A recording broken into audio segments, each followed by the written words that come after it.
Welcome back to AI Podcaster. I'm so glad you're back with us for another deep dive. We're going to explore something today that has become so ingrained in our lives. Mhm. I mean, we hardly think about how radically it's changed over the years.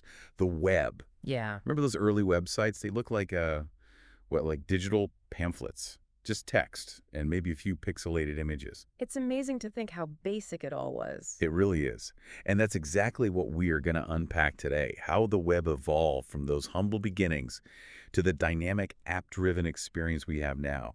We're talking a journey from the 1990s and those static pages to the sophisticated technology that powers the websites and apps you use every single day. It truly is a fascinating evolution that I think most people just take for granted. Exactly. So to really kind of grasp the scope of this change, let's rewind back to those early days.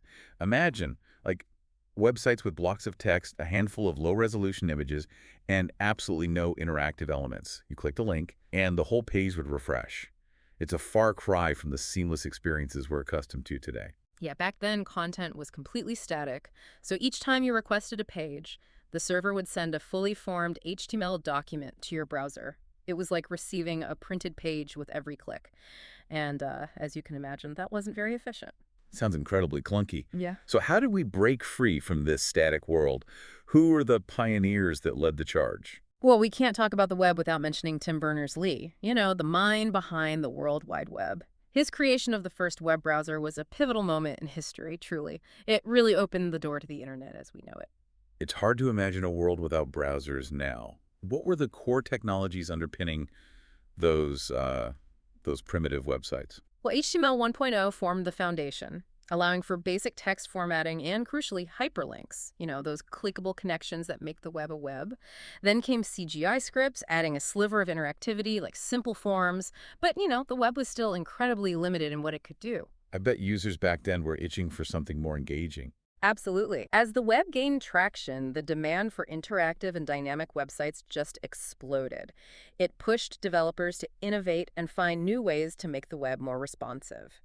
And that brings us to the late 90s and early 2000s, the era of the dynamic web. Now, this is where things get really interesting. I feel like this is when the web started to resemble what we know and love today. You're absolutely right. Server-side scripting languages like PHP and ASP entered the scene and really just changed the game. These languages allowed websites to react to user input, fetch data from databases, and generate content dynamically.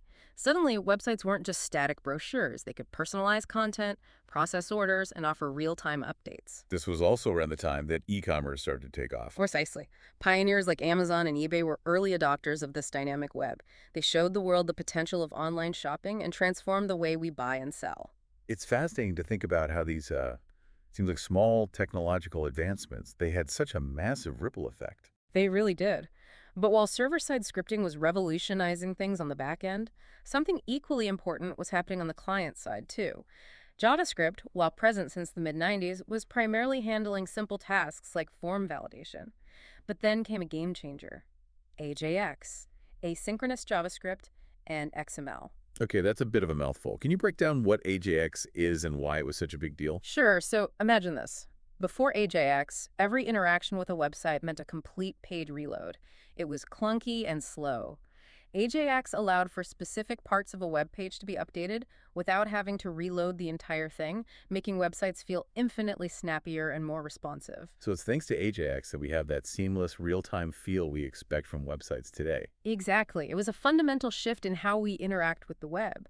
AJX laid the groundwork for the dynamic interactive experiences we take for granted today. That's pretty incredible. It seems like AJX was a key turning point in the evolution of the web, but I'm guessing things didn't stop there. Oh, you're absolutely right. The story of the web is one of constant innovation and evolution.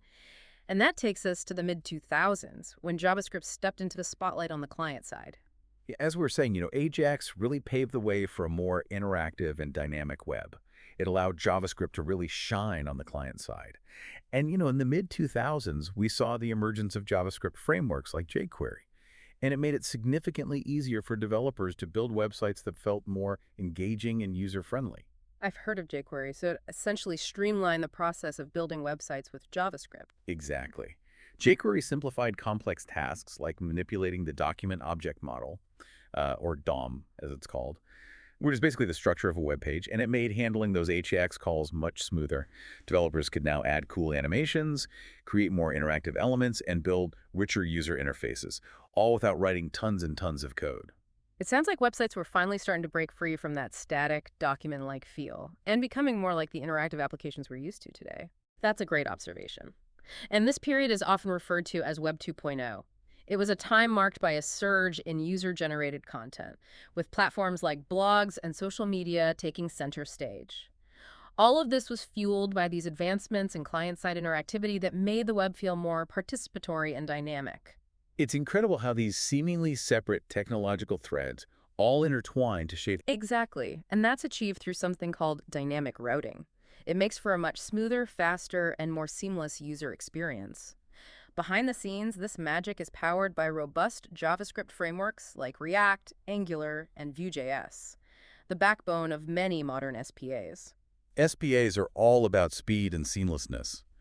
But what are some other advantages they offer? Well, with SPAs, the front end, the part of the application that user interacts with, and the back end, the server side that handles data and logic, become more independent. This means development teams can work on these separate aspects more efficiently without stepping on each other's toes. Plus, SPAs generally offer a more responsive experience and can provide a closer to native app feel. So it's a win-win for both developers and users. It sounds like SPAs were a major leap forward in web development. But where do progressive web apps, or PWAs, fit into all of this? I've heard that term thrown around a lot lately. PWAs emerged in the mid-2010s, and they represent a fascinating attempt to bridge the gap between web and mobile apps. They are essentially websites, but they leverage newer technologies to offer features that were traditionally only found in native apps. What kind of features are we talking about? Think offline access. You can use a PWA even when you don't have an internet connection. They can also send push notifications, just like mobile apps.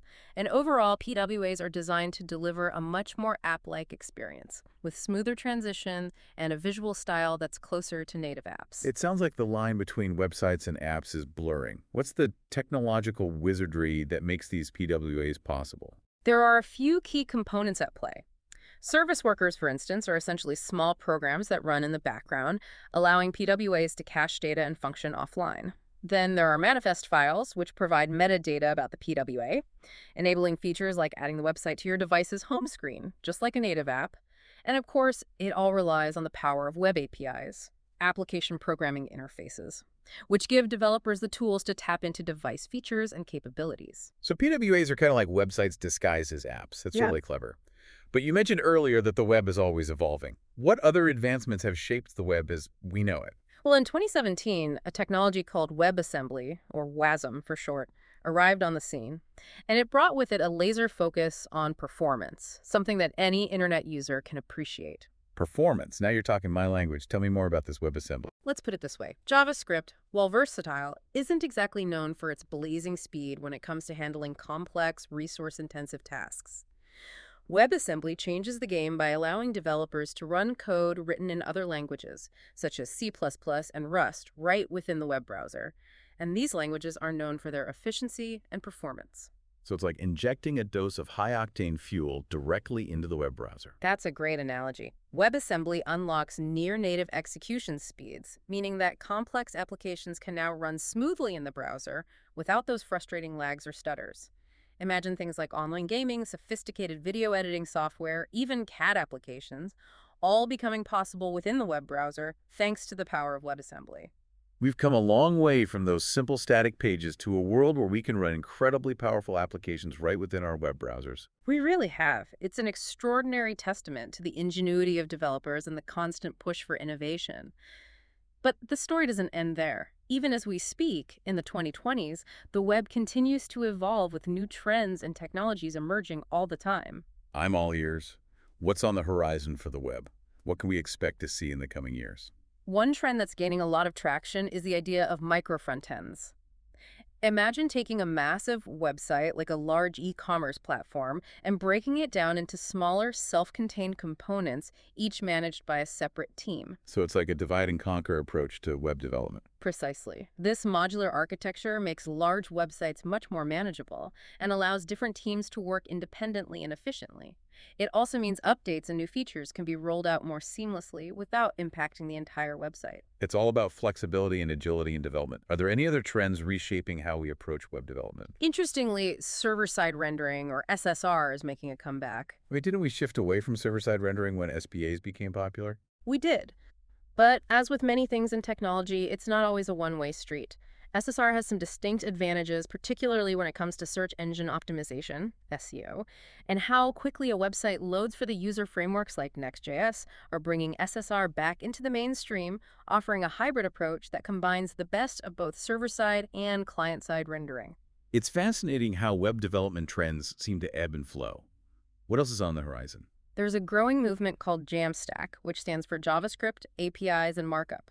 This approach focuses on building fast, secure, and scalable websites using static site generators and APIs. That sounds intriguing, but I'm not familiar with Jamstack. Can you explain what's so special about it? Think about how traditional websites work. They rely on a server to dynamically generate pages every time someone visits the site. With Jamstack, the entire website is pre-built into static files that can be served directly from a content delivery network or CDN. So it's like having a supercharged, prepackaged version of the website ready to be delivered instantly. Exactly. This makes Jamstack websites incredibly fast and secure because there's no need for a server to process every single request or handle complex database queries. It sounds like the ideal solution for content-heavy websites like blogs or news sites that prioritize speed and security. Absolutely. And finally, we can't talk about the future of the web without mentioning edge computing. Edge computing. That sounds futuristic. What's the concept behind it? Picture this. Instead of relying on a central server located who knows how many miles away, edge computing distributes servers and data centers closer to the user's physical location. So the goal is to reduce latency and deliver content lightning fast. Precisely. Edge computing is becoming increasingly important for applications that demand real-time responsiveness, such as online gaming, video conferencing, and even emerging technologies like self-driving cars. It's mind-blowing to think about all these innovations happening behind the scenes, constantly refining and enhancing our online experience. We've come such a long way from those basic static websites of the early internet. It's been a remarkable journey, and what's most exciting is that this evolution is far from over. It's impossible to predict exactly what the web will look like in 10 years, but one thing is certain, it will continue to transform and adapt. That's what makes it all so fascinating. There's always something new to discover and explore. As we wrap up, I'm curious, why should our listeners care about the history and future of web technologies? What's the takeaway for them? Well, understanding this evolution helps you appreciate the intricate tapestry of technology that powers the websites and apps you use every day. It also gives you a glimpse into the incredible potential of the web and the endless possibilities that lie ahead. It's about being an informed user, about recognizing the forces that shape the digital world around us. Exactly. And who knows, maybe this deep dive has sparked an interest in web development for some of our listeners. It's a field that's constantly pushing the boundaries of what's possible, offering endless opportunities for creativity and innovation. It's certainly an exciting field to be a part of. I want to thank you for taking us on this incredible journey through the evolution of the web. It's been a fascinating conversation. It's been my pleasure. And to our listeners, thank you for joining us on this deep dive.